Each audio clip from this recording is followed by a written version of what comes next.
Now we come to Chedworth Street, number 11 Chedworth Street, and we've got 3 speakers. Mrs. Hampson, would you come to the table, please?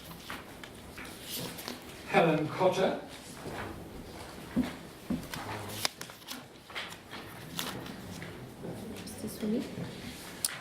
And the ubiquitous Councillor Cantrell is with us again.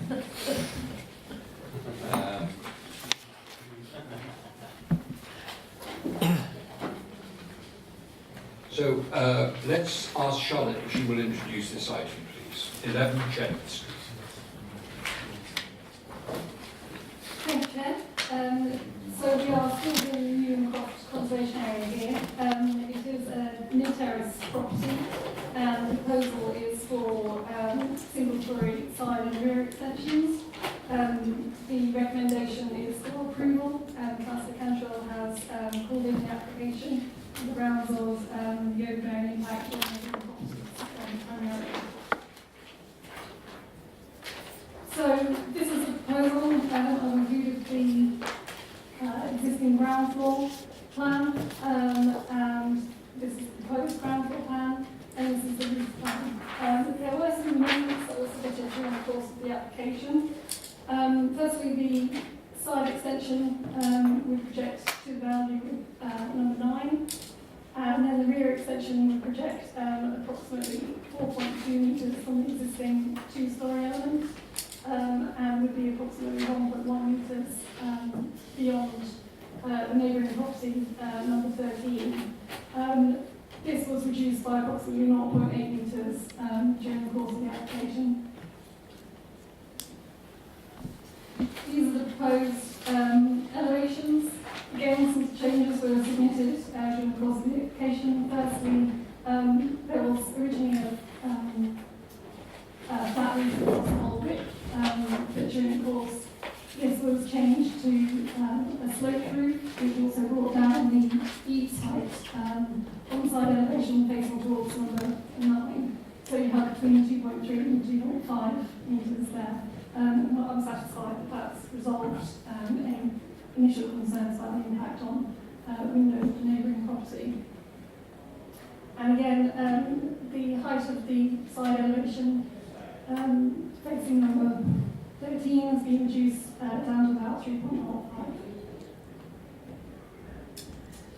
So in terms of the design, it's a contemporary extension. The urban design and conservation team are supportive of the proposal, and I agree. Third parties have raised concerns about the impact on residential amenities, primarily number 13. Concerns have also been raised about the impact on trees and bushes.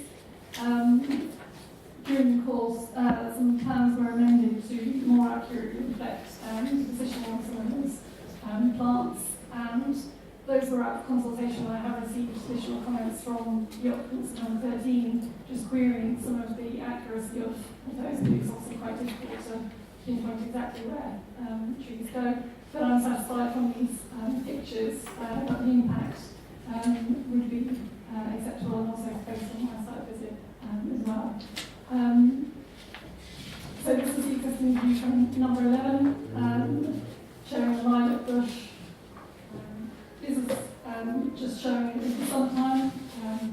There's an existing apple tree as well, but that's a significant distance from the tree, from the extension, sorry.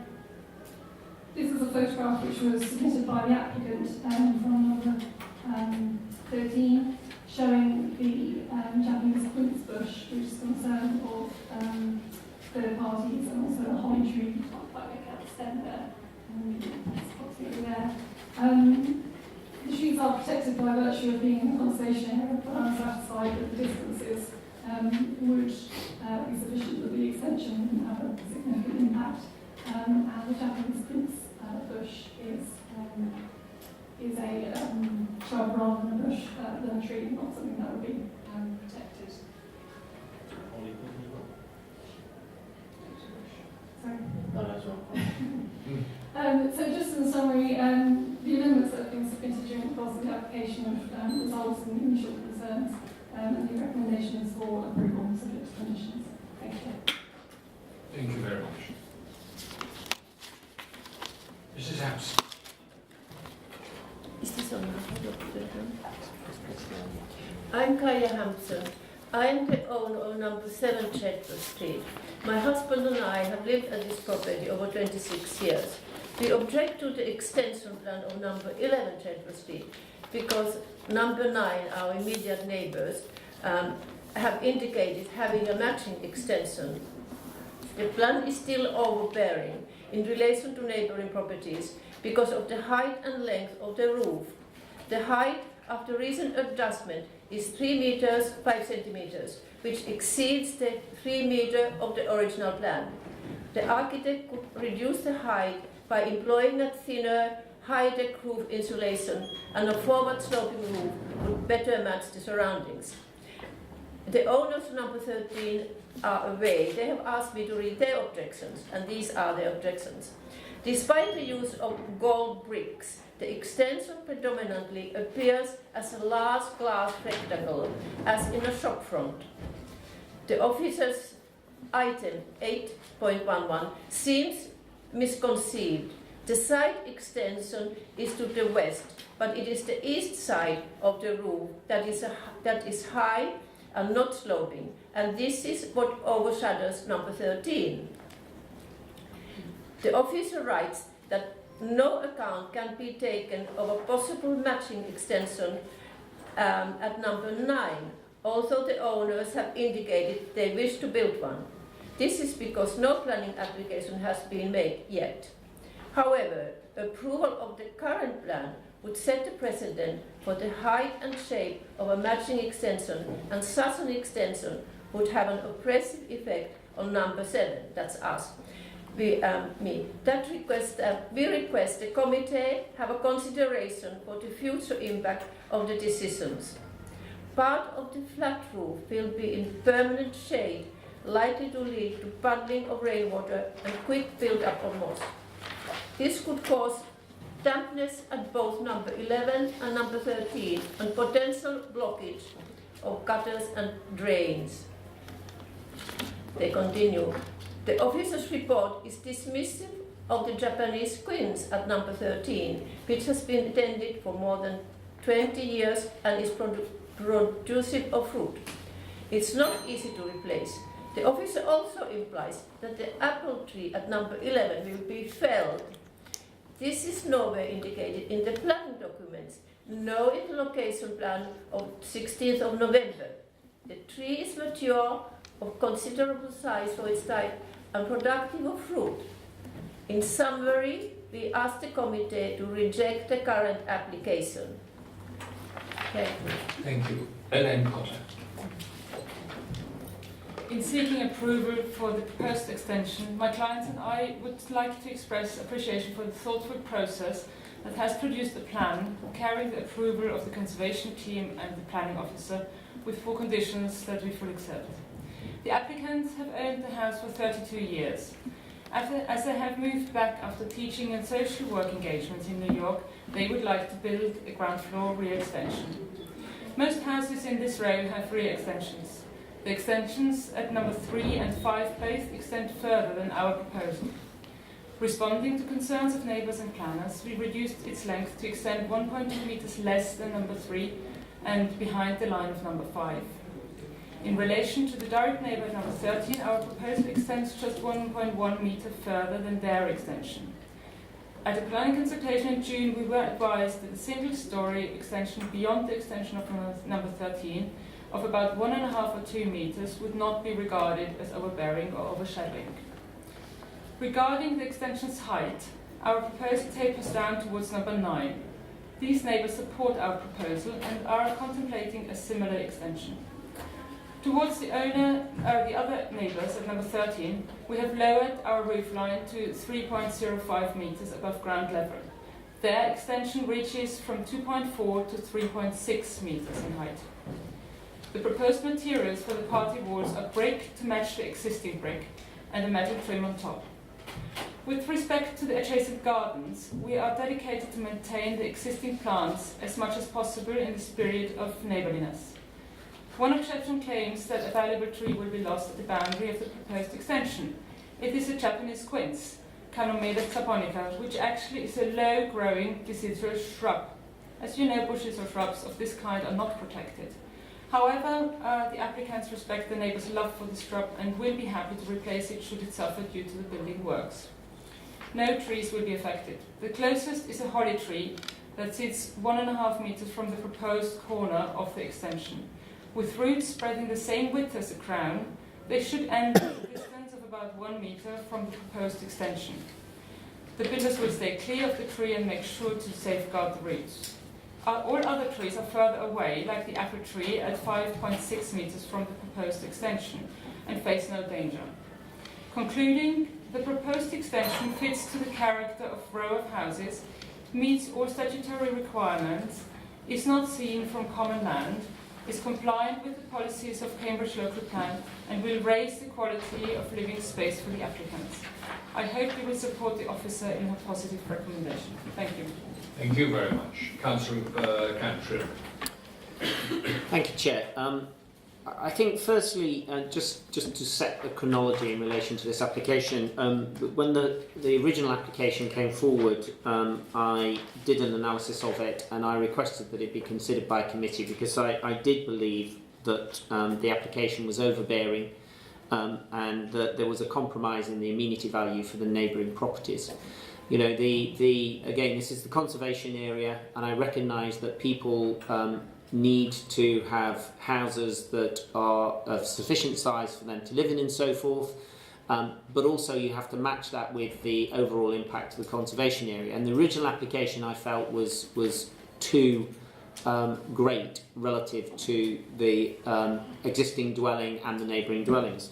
And I have to say that the applicant has tried. And the applicant, in a way, recognises that the original scheme was too overbearing and recognises there is an issue in relation to amenity value by the fact they've had to amend the scheme. So they have gone about amending the scheme, and I acknowledge that and I welcome that. And it comes down to, when I looked at that amended scheme, was I convinced that they'd done sufficient to address the issue? And as a ward councillor, looking at the scheme, you could argue they have addressed it sufficiently for number 9 because they've addressed the roof line of the extension in relative to number 9. But the question is whether they've addressed it for number 13. And the interesting thing is that the officer does recognise that there is some impact still in relation to number 13 as a result of the application that's before us. And that for me was the balance that I went back to the officer and asked them to bring it to the committee, because I'm not convinced that the applicant has done sufficient to address those issues which were existent in the original scheme. Thank you. I have a question I'd like to address the term before, architecturally. What's an outrigger?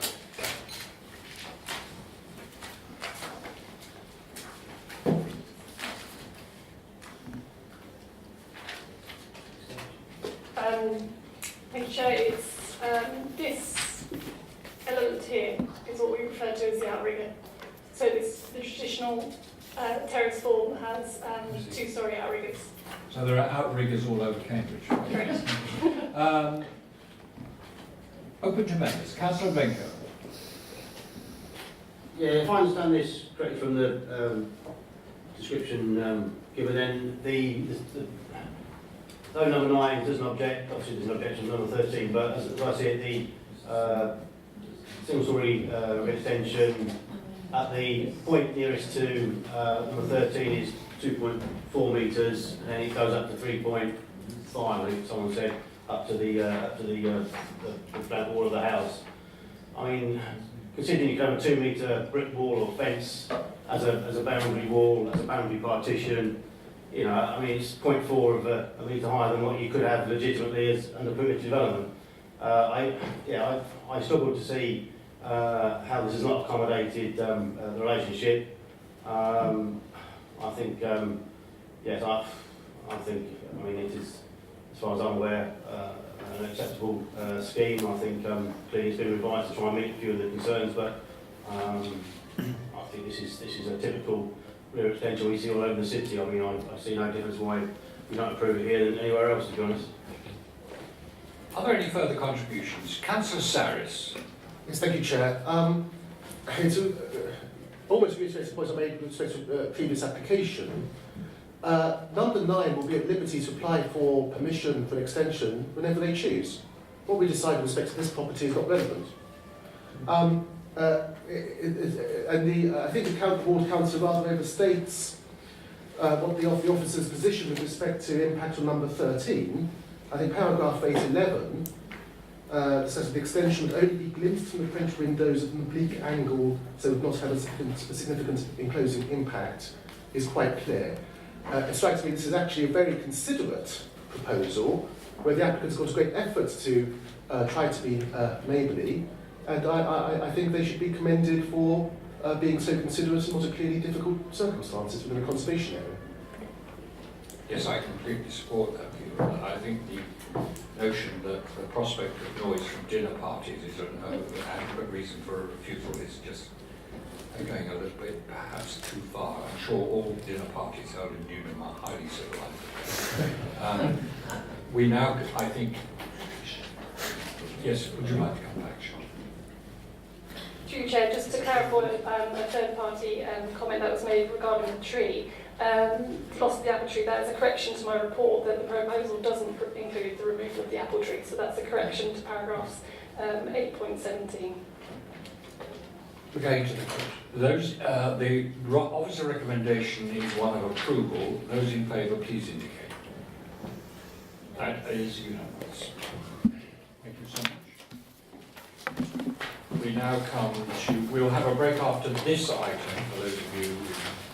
Item 12 has been withdrawn, so we'll go straight to 13, which is Purbeck Road.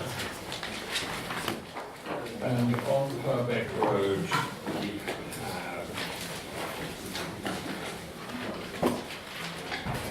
Judith Britnell as an objector,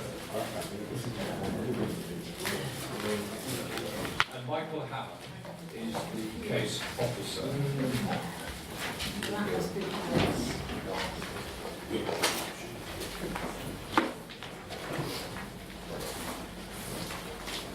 The conversion and extension of existing dwellings to provide 10 new students. Very well. Michael? Yeah, so this application is a planning commission. Two existing properties owned by College. We used 12 students as 10-bed HMO. Just to clarify, I've got the description amended recently, just to reference to house of occupation in that description, so just to make that aware of that. So the site itself is accessed from the west of Hills Road, so over the train station bridge. You've got the tennis centre leading to the south-east, and then you've got the new developments back up to Homerton here. This is almost a new street itself created here, and the Homerton itself will make it to college grounds to go to the south side. So, site plan view, there's an extension off the back of the property from here, and there's currently an undercroft that runs through the property, and it's very good to knock that through and make that into internal space to provide one large HMO. Parking would stay as is, where you have 3 car parking spaces. At the rear here, there would be an entrance ramp to the back with bins and bikes stored here as well. So floor plans, again, extensions coming in off the back here. So yeah, ramp coming in, sort of mirrored layout, ground floor, first floor, bedrooms, 5 bedrooms each floor, and then a kitchen dining space for each of those at the end of the property. So in elevation form, so the main changes in the bottom left corner is adding this extension in here. There are also some fenestrational changes, but they're fairly minor in the scheme of it. So this is a photo of the rear of the site as it stands now. So currently boarded off, but a small courtyard area here. The extension will be coming in this area here, and this undercroft will be filled in. And this is a photo of the front building where you can see the parking just in the background over there. yes, approval is recommended with subject conditions. Very good. So Judith, would you like to take 3 minutes to state your case? Thank you very much, Chair. My name is Judith Britnell. I live in Corfe Close off Purbeck Road, neighbouring these buildings. I don't think it was totally made clear that this has had approval in a previous application for as affordable homes. It is now having a further application in for student rooms. So I'm speaking in objection to this application to change from affordable homes into student rooms.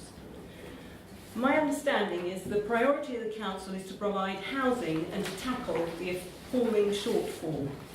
I quote from the draft Cambridge Local Plan, section 6.3, with high housing costs but only limited land available for housing, the city has a strong housing need. The council recognises that meeting housing need is a key priority. I also quote from the Greater Cambridge City Deal, which is receiving 500 million from central government to invest in housing and infrastructure, that the shortage of available and affordable housing within a reasonable distance of key employment centres has driven an unsustainable increase in house prices. Housing waiting lists across the City Deal area exceed 11,000 people. The population of Cambridge is expected to grow by 28% over the next 15 years.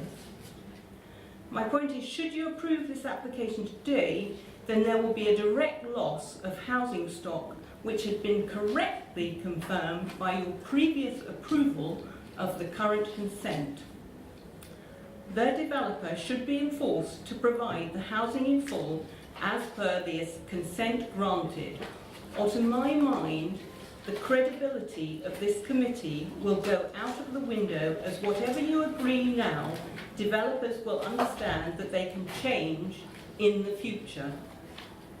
I would sum up by saying it seems clear now that the developer may not have ever intended to have provided those housing units and was therefore disingenuous in their original application.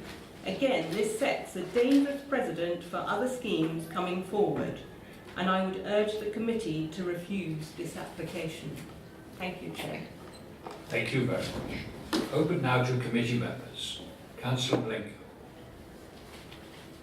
Just to pick up on the point raised by the objector, I've read the report and refer everyone to 8.6, paragraph 8.6. Clearly, the adjacent site, which was the full developed site, envisaged a mix of private and affordable social housing on that site. And I was aware, and I guess this has confirmed it, that clearly the site as a whole has provided, I think, over and above 40. I know it's a 40% affordable housing. I think we somehow got hold of some others under council ownership, but I'm not 100% sure on that. But in terms of the site as a whole, yes.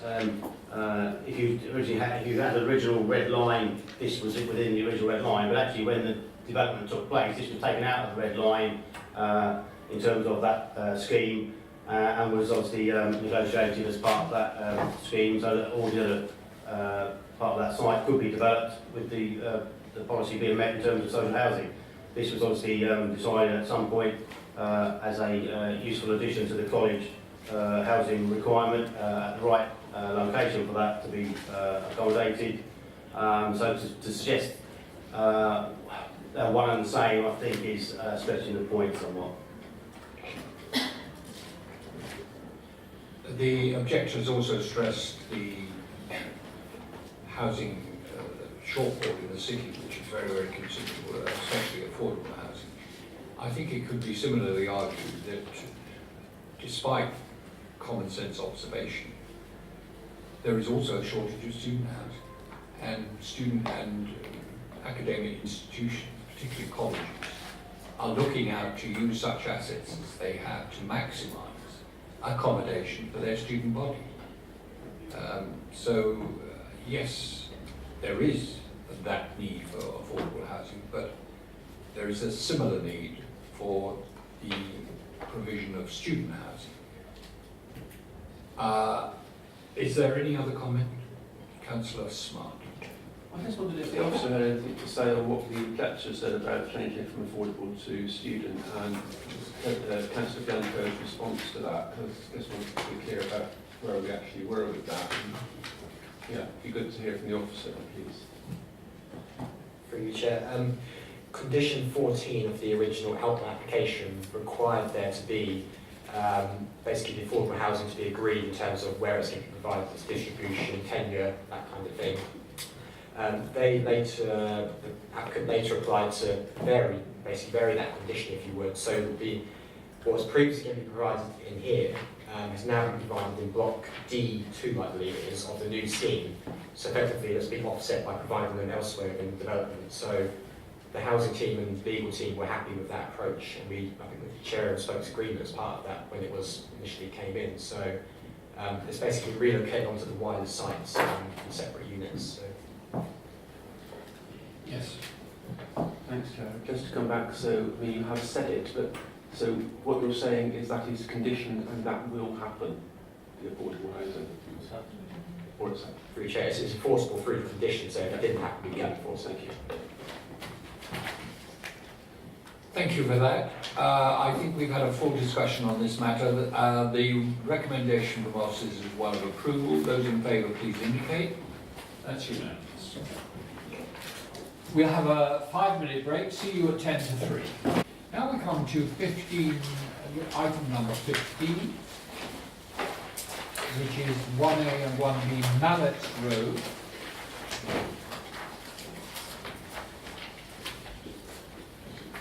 And we have no public speakers, and the first officer here is Sophia Duddy, who's approaching the table.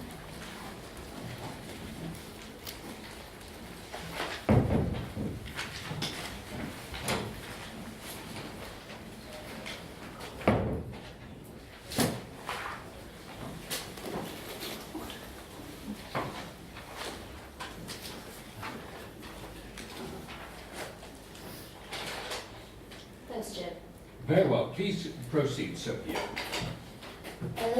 The application site is a parcel of land to rear of 1A, 1B and 1 Mallet Road. For planning permission sought for the erection of a new dwelling on the land. The 2-story new dwelling would be arranged with a 2-story elements sitting close to number 3 Mallet Road. The ridge height would be the ridge height of the 2-story elements would be about 6.4 meters to the ridge line, and the eaves line will be about 4.3 meters. And the new dwelling will have a lean-to element stepped down to a single story close to the house dwelling with a ridge height of approximately 3.2 meters to the eaves line, and a relatively low eaves line, which is about 2.4 meters. The application site is currently fenced and overgrown with vegetation. It has been vacant for years and appears delicate, which is providing an opportunity for litter tipping. Therefore, in my opinion, the development of this space could improve the appearance of the area. Due to the scale and mass of the new dwelling, I consider it will match the existing buildings in the area. The building forms with gable ends, in my view, also positively reflect the building design of the area. Especially to the north end of the terrace unit, and 2 Stratton Road has a similar arrangement where a new dwelling, 2C Stratton Road, has had a planning permission and is with a very similar design to the current proposed new dwelling, and it is currently substantially constructed, which you can see from this photo here. So this is 2C Stratton Road. Therefore, in my opinion, the erection of the proposed new dwelling would provide some cemetery with 2 Trumpington Road, and this would improve the housing appearance of the street. With regarding the residential impacts of the new dwelling, in my opinion, the new dwelling would not create significant overlookings to the neighboring property due to the arrangement of the upside down effects with living and kitchen area at the first floor level and the bedrooms at the ground floor level. In terms of the impact to the host dwelling 1A and 1B Mallet Roads, the elevation of the new dwelling facing 1A and 1B Mallet Road would have 2 staggered sloping roof slopes, and the height of the building would be designed below the 25-degree elevation line drawn from the center of rear windows of the ground floor level. There would be a distance about 8 meters separating the new dwelling and 1A and 1B Mallet Roads. Therefore, I consider the new dwelling did not give rise to a significant enclosure or overshadowing the host dwelling 1A and 1B Mallet Roads. Thank you, Sophia. Have you finished? No, sorry. Yeah, in conclusion, given the assessment I have suggested, the officer's recommendation is for approval, subject to 2 conditions. Yep.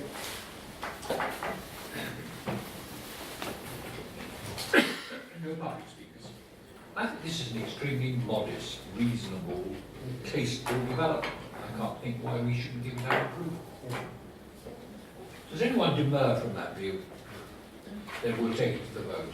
Those in favour, please indicate. Unanimous. We then go on to the next one, which is 16 W Road, 30 W Road.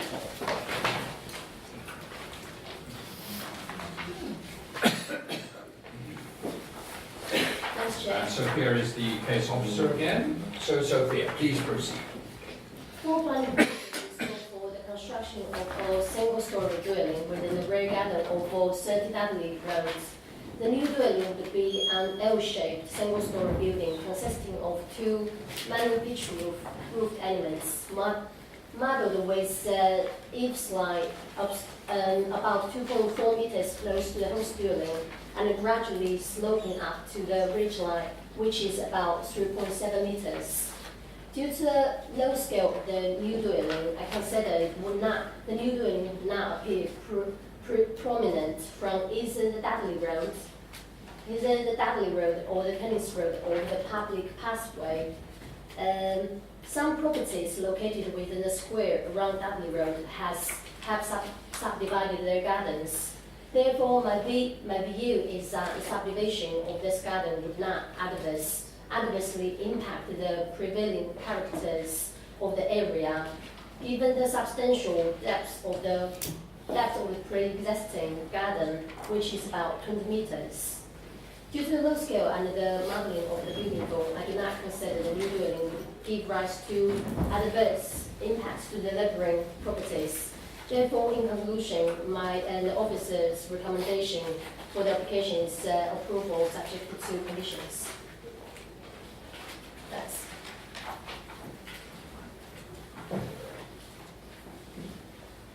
Sophia, amongst the comments which are made is that 14 people living in both the host dwelling and the new dwelling would give rise to parking issues.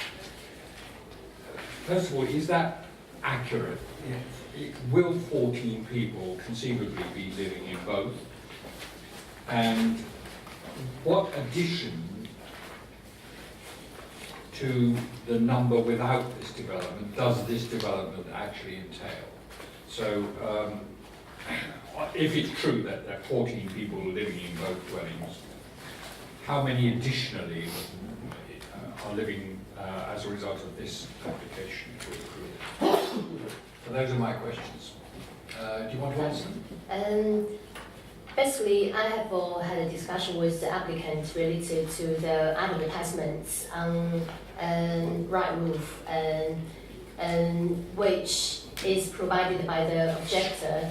and the applicant confirmed at the moment the house dwelling is still used as a family house instead of for HMO use. So I confirm this, and there would be more than 6 people living in the house dwelling. So in total, it will be less than 14 people living on site.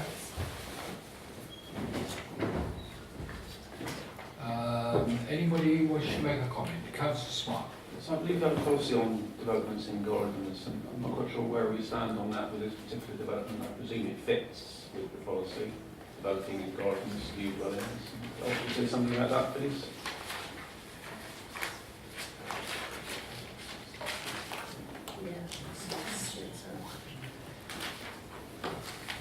So in terms of the policy, it will fit with 310 and 312 of our local plan.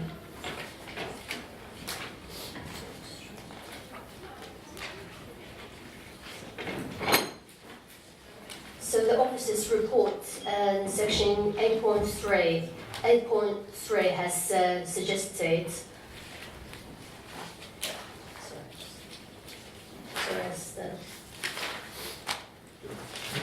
Take your time. I'm sure if I may, I mean, you'll see from the report that we have assessed the proposal in accordance with policy 310, which is subdivision of plots, and we found that it complies with the criteria within that policy. Are there any further comments? Then I'll put it to the vote. So what recommendation is one of approval? Those in favour, please indicate. That's unanimous. We now go on to Paget Road, 98 Paget Road, and Charlotte Burton is returning.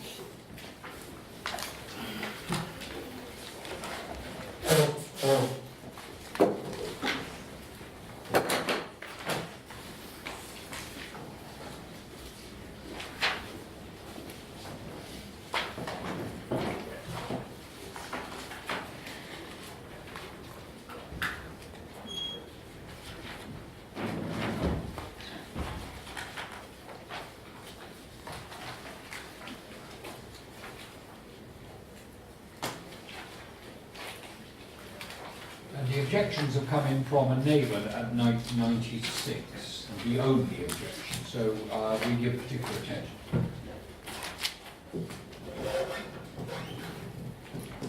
Thank you, Chair. Yes, the site is number 98 Paget Road, which is outside of the conservation area. It's one of a semi-detached pair. Number 100 is the attached property, number 96 is the property to the west. The proposal is for a two-storey side extension and a single-storey rear extension. But just to show you the relationship with number 96, and just to explain, I have received a number of objections from that, from the occupier of that property, and the application was called in by Councillor Avery as well. So this is the application site. You can see that it's one of the only properties that hasn't been rendered, so it's in need of some update.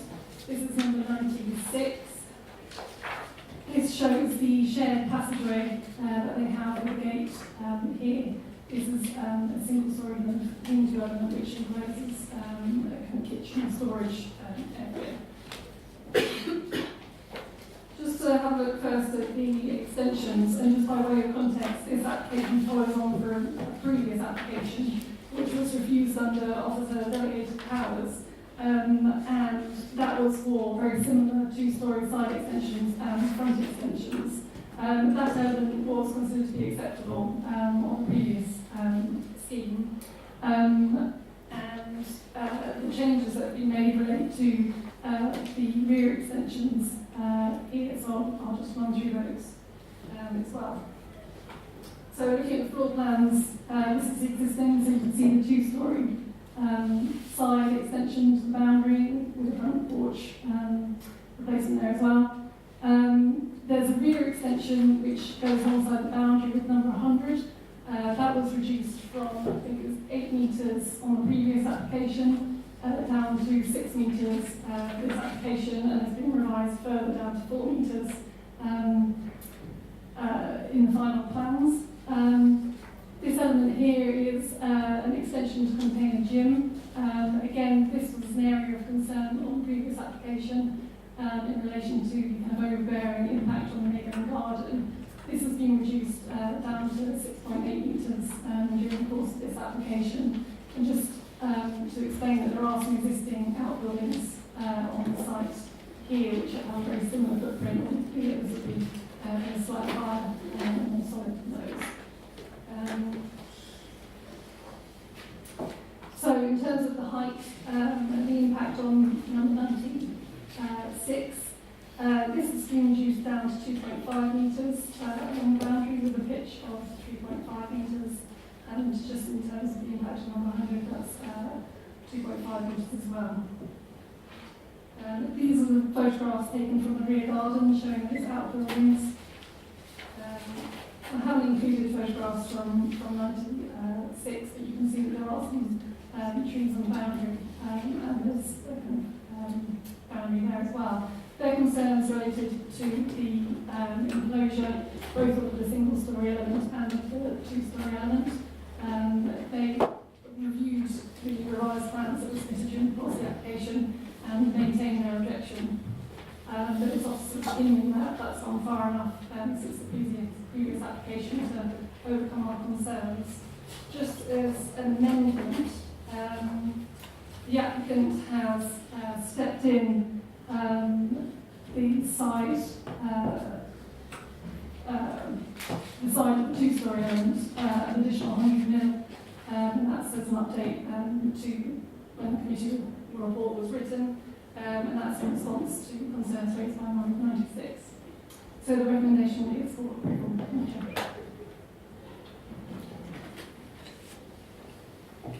Members, over to you.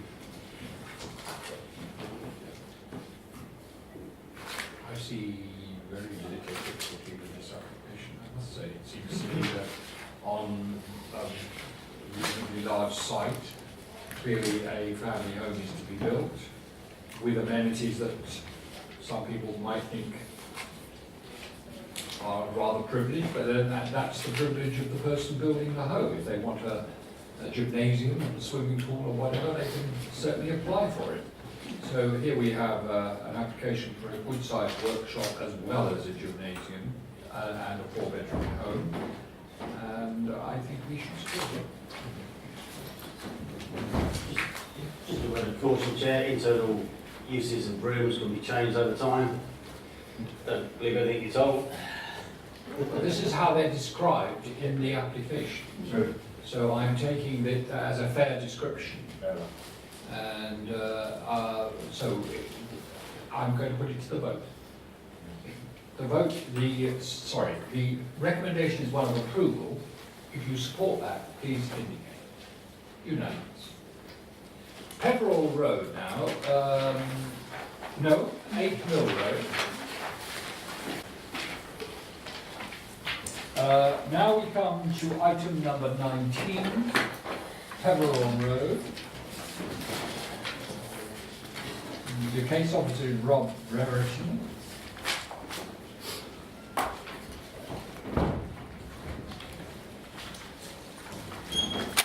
We don't have any public speakers.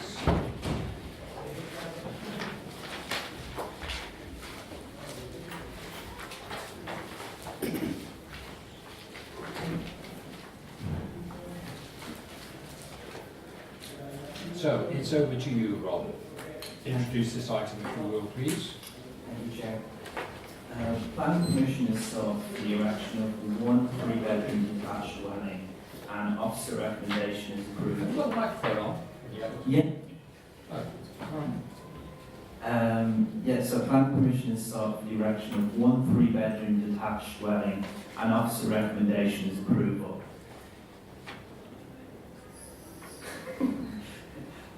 Consultee response was received from drainage, and therefore condition 12 was recommended to be reworded in the amendment sheet.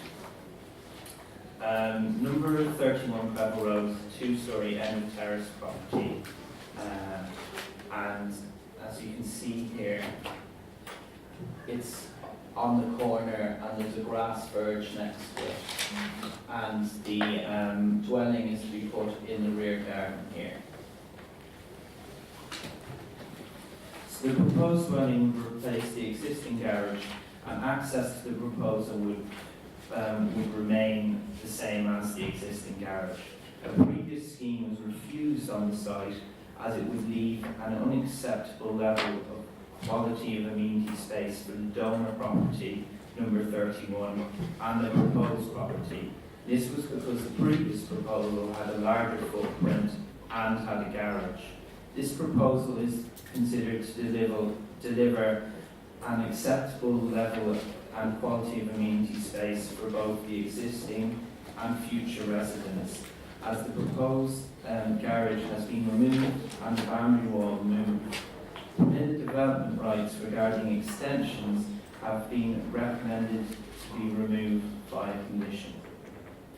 So you'll see here the garage, single-storey garage that's there existing, and it has access over the grass verge onto Lovell Road. And here you'll see a very similar footprint, but it's a two-storey building which has the same access. A fence will be put in, leaving this amount of room space for the donor property number 31, and then this amenity space for this 3-bedroom dwelling.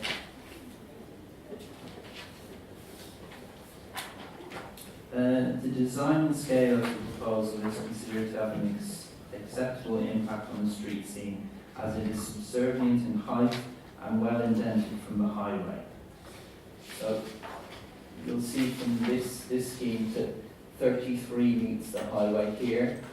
It's then indented, stepped back to this proposal, and then it's stepped back again to the side elevation of the dome property. And you'll see the height here as opposed to number 33 is quite a bit lower. Design is similar to the dwellings on this road, although the two dormers are slightly different to other dwellings on the road, but they were considered acceptable in design. So here you have the street scene. You have the side elevation of the donor property number 31, and you have the front elevation of number 33. And here you have how it would sit. This is the distance. This distance is to first floor to first floor. This is from ground floor to ground floor. And then again, this is from first floor to first floor. And then this distance here is to the conservatory at the rear of the property. There's a metre between this property's attached garage and the proposed property. So number 33, this property here objected to the proposal, and their main point of objection was enclosure to their amenity space to the rear and to their conservatory to the rear.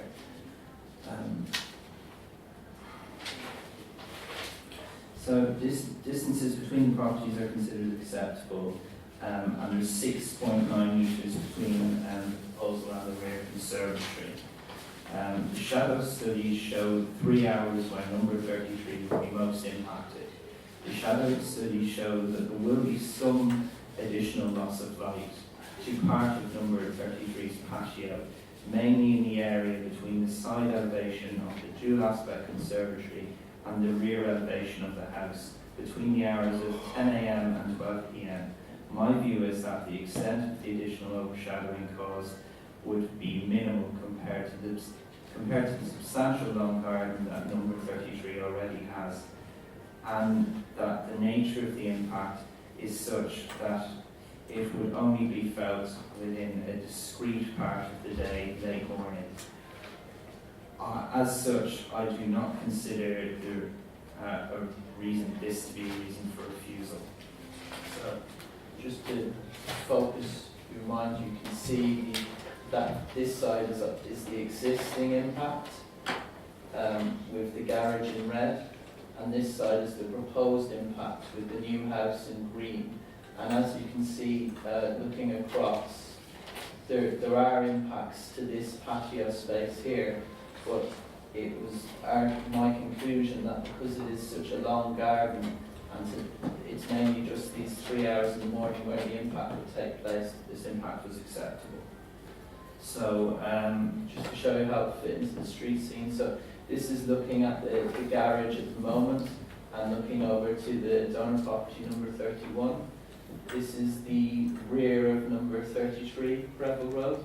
You'll see the patio there that will be slightly impacted by this proposal. And you'll see the conservatory there that is dual aspect. This is looking to where the entrance would be for the new dwelling. Obviously this large laurel hedge would be removed. And the driveway for the new dwelling would be maintained. And this is, it's a bit dark, but this is looking out to the long rear garden of number 33.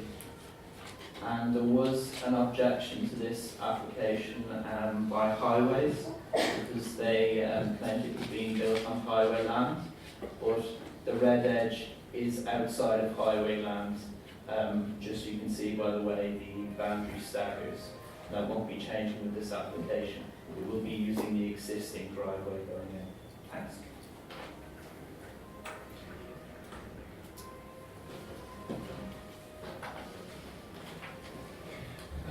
Are there any contributions from members? Councillor Smart. So the officer said about the light study and it being acceptable because the back of the garden was sunny. I wasn't quite clear about that, so I thought we'd light study that if it was percentage through the day in shade, that there was a sort of acceptable level and an unacceptable level. So just to be clear, is the shade that's given to that part of the house which is in shade next door, you know, the neighbour, is it unacceptable or acceptable? Because are you saying it's unacceptable but because they've got the rest of the argument's okay, or are you saying it is acceptable? And my second point is the access of Peveril Road that's shown quite well in the picture that you showed us a minute ago with the Porsche, I believe. That's a tarmac drive. Now, I'm not quite clear.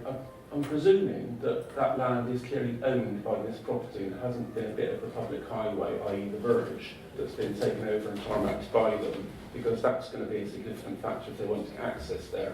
And there is a point there in the representation from Highways who say the existing fence and gates appear to enclose an area of public highway which would require the removal or the stopping up of the land. It cannot be assumed that parking on the highway can be secured. If off-street parking is required, then it could not be conditioned for the existing arrangement to be stopped up. A refusal is recommended in the alternative. So could you translate that into common sense English, because I don't understand what it's saying, and is it pertinent to, I presume it is, to our consideration, please? Should I come back? Yes. So coming back on that point about light, so this study wasn't done percentage of the way the percentage study is done. This was just a shadow diagram showing. So we took a view as officers going through that shadow diagram for that equinox of those most relevant times. We took a view to the impact on that neighbour would be acceptable overall, because while there is a minimal impact and we accept that, we did not think it was of the detrimental level to warrant refusing this application. So minimal in this instance means not only the area affected, but also the duration of the show. Time, yeah. Just sorry, through you, Judge, to be clear, it would easily meet the British standard test if you were to apply it. I think we've got no doubt about that. It's just the particular area that it was impacting on that I think we were concerned about. Okay. And the translation exercise from Highways?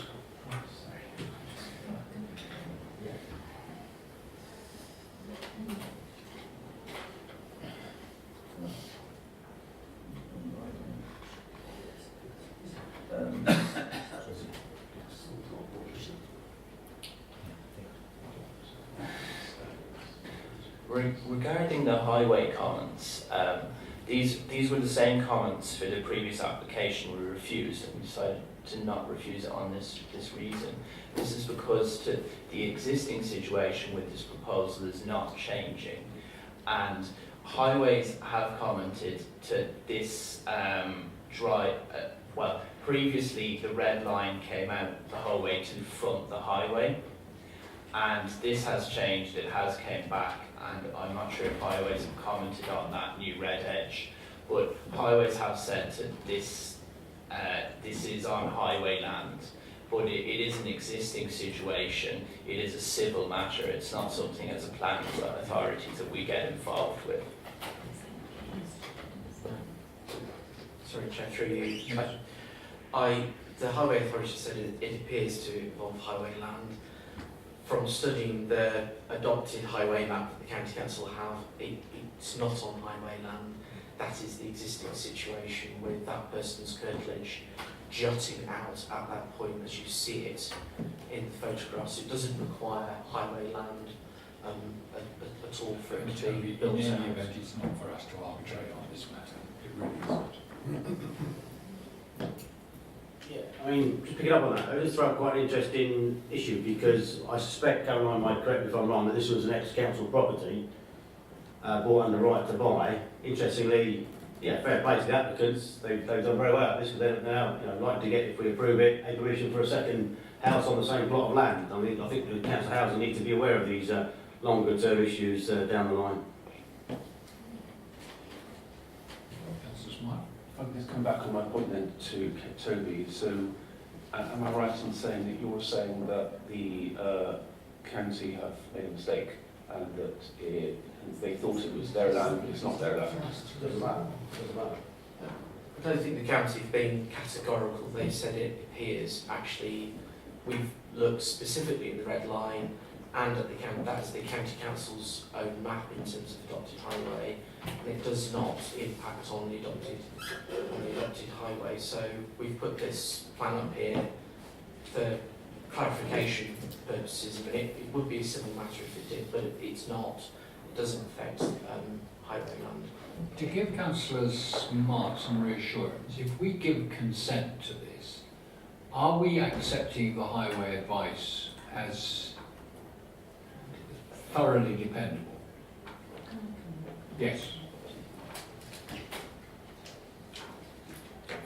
Through you, Chair, I think there's two issues here. One is that when the Highway Authority consider planning applications, they don't check against their definitive whether they own the land or they don't own the land. They go on the basis of what the applicant said. So in this case, we're just being flagged to check, which is what's been done, and it's now outside of the highway. If it hadn't been on highway land, I do think it would have been a relevant issue for you, because clearly they're relying on parking space being on that land. In this particular case, it's not highway land, so you don't have to worry about it. But I think in general, it wouldn't be right to say it's a matter for them to consider. I think it's something we would need to take into consideration. In this case, it's covered.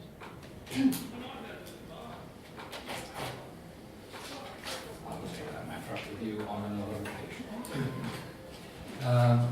I think we've heard what the issues are in this particular instance. The recommendation is one of approval. Those in support, please indicate.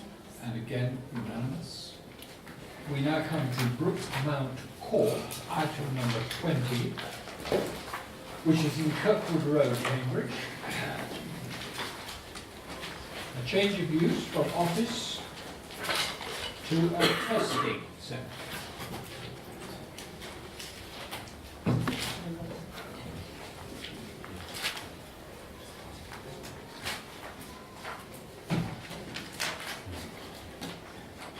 Change of use from an office to a testing centre.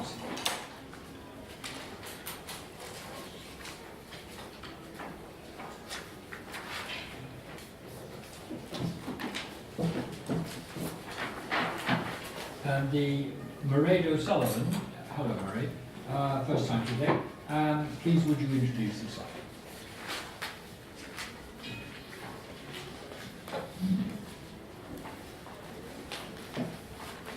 So the site lies to the south of King Hedges Road and is within a business park. The satellite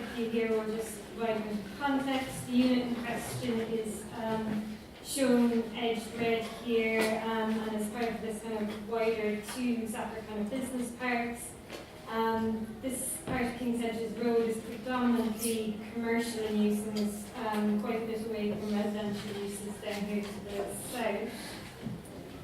The proposal involves a change of use from the existing UNC office use to a sui generis use as a car license testing centre. There are minimal internal changes proposed and no external changes proposed as part of the application. It's a very car-based use. There is one objection from CamCycle on the grounds that there are no cycle parking proposed for the new use. There are some existing stands which are located within Brookmount Court here, this being the unit in question, which provide 8 cycle spaces for the whole of the business park. No additional stands are proposed.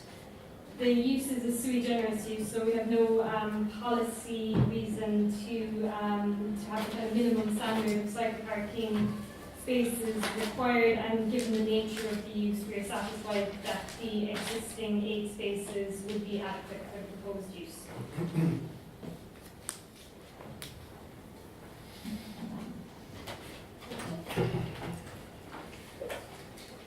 Contributions. Councillor Sarris. Oh, I'm so sorry. Excuse me. We have Claire Lucy. I'm so sorry. Claire? Claire? No. Not Claire. Sorry, we're not on mine. No, we don't have her, so she's not here. Sorry, Claire, you're a later item, Claire. Next one. Thank you. So, no Claire Lucy. We then open it to members. Yes, Peter Sarris. Thank you, Chair. I wouldn't want to offend my many colleagues who are members of the Cambridge Cycling Campaign more than is strictly necessary. But I do think the objection to this application by CamCycle is so unreasonable as to be verging on the vexatious. And I would like to point out, and I think it's worth pointing out, that our planning officers are very busy and have a very heavy workload. And when pressure groups raise objections of this sort and drag officers unnecessarily before the committee, they waste both officer time and public money. Well, there's no misunderstanding that comment. Yes? Just to add to Figure's point, clearly the target date has been missed, and that probably is as a result of this being referred to committee. That's just another consideration. But there was another one similar earlier, which I could have said about, but I didn't. And the notion that the use may yet again change, and then there would be a need for cycling. I think it's really quite unreasonable to think that the only way you're going to get proper cycling facilities, indeed any other kind of facility, is if this committee insists upon it. I think to a very large degree, you have to trust people who own sites for various purposes to provide the amenities which their employees and users actually require. And it's not up to us to stipulate and insist that they are provided before development can begin. Anyway, that's all by the way. The recommendation is one of, I'm so sorry, yes, Councillor Smart. No, about trust. I think we need to be here myself. So, yeah, on the other hand, I think, it's good to have cycle parking. Some employees may want to cycle to work. I realise that people taking tests would not probably be cycling because their teachers will be picking them up from home probably and driving them there in the test car. So, and I think, CamCycle, who have lots of volunteers as well as 1 or 2 paid employees, I think, are being good citizens. They are doing their best to read the reports and to comment on them. So I can't criticise that myself. So I detract from Councillor Sarris's points on that.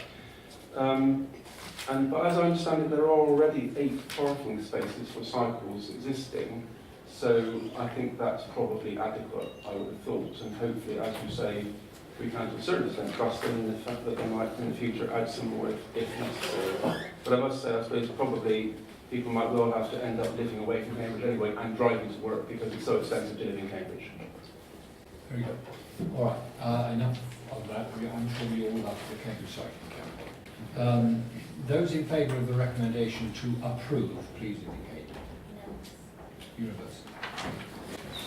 We now come to the last item of the day, agenda item 22. I think we should be well behaved this afternoon. We shall now hear again from John. This is 83 Searle Street. John. Thank you, Chair. Okay, let's run through this quickly. This is plan enforcement again, 83 Searle Street. This is recommending and seeking authorisation to withdraw an enforcement notice previously served under the delegated powers in relation to some required rear dormer. Here's the rear dormer. This is erected at some time in 2013.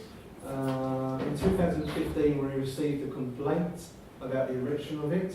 A respective application was refused in 2016 after an investigation invited one. The application form stated at the time that the works were completed on the 18th of September 2013. In the middle of 2017, we served a notice in August solely on the basis of this date. Now, unfortunately, an appeal has been lodged against the enforcement notice, and the council has received further information not previously available to us within the planning enforcement team. And it affects a very important piece of legislation within the Town and Country Planning Act. If you're not aware of it, section 171B, the time limits. Where there has been a breach of planning control consisting in carrying out without planning permission of building, engineering and other operations, rear dormer in case, no enforcement action may be taken after the end of the period of 4 years, beginning with the date on which the operations were substantially completed. Now, substantially completed, unfortunately, is the key term that we must address here.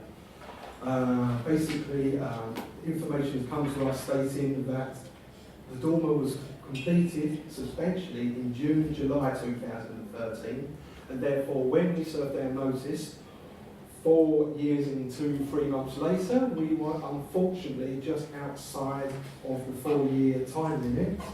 Now, legal services reviewed the information, are in agreement that the appellants have a very strong case and would likely lose the appeal if the appeal continues. The continuation of the appeal could result in a possible claim for costs on the grounds of the council being unreasonable, and for that reason, I am recommending that we withdraw the enforcement notice and send out a copy of the letter to all parties concerned in the notice immediately. Thank you.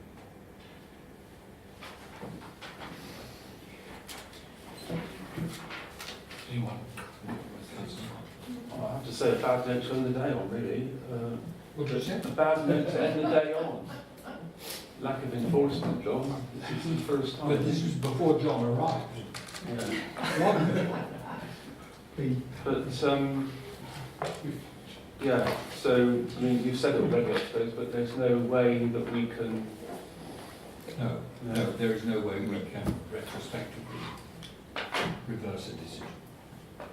So there we are. The application is to withdraw the enforcement because of the time lapse that has occurred. Yes, Councillor. Well, I'm not giving that easy. So we've not. So have any applications been made outside of the 4-year period, and have they been successful in court? That's quite a, unfortunately, time limits is quite a general, fast and hard rule. If you're aware of the Wenham Hatfield case or Mr. Fiddler in his Castle's case at all, when the concealment grounds. Oh yeah. So under the Localism Act 2012, new powers were granted basically for authorities to take action in the guise of what's called a planning enforcement control order, where it can prove that any concealment has taken place. Unfortunately, in this case, the dormer is in the open air. I can't really turn around and say hand and heart and the dormer has been concealed in any which way or form. So unfortunately, as far as I'm aware, that is the only ground that we could possibly go back to them on, unfortunately. Anyway, the proposal is to withdraw. And those of you who are in favour of that, however reluctantly, please indicate. We have 6 against abstention or opposition? Abstention. Sorry, let me get the vote on this, please. Those in favour of withdrawal, please indicate. 6. Those against? None. Those abstaining? 1. Thank you. And thank you all very much for your attendance this afternoon.